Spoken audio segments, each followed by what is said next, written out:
Tila tumutukoy naman ngayon ang kontrobersya sa pagpapanibago ng prangkisa ng ABS-CBN ngayong taon.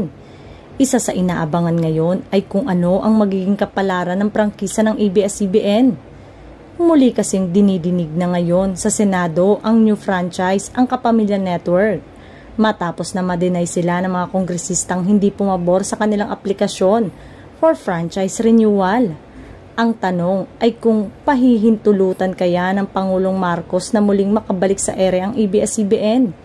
Maaalalang sinabi na noon ni Presidential Aspirant Ferdinand Bongbong Marcos Jr. na ipaubaya niya sa Kongreso ang pagpapasya sa prangkisa ng ABS-CBN. Sa naging panayam, sinabi ng Pangulo na dapat ayusin muna ng ABS-CBN ang mga isyong iniharap sa House Committee on Legislative Franchises. Yung franchise ng ABS-CBN nakita ko.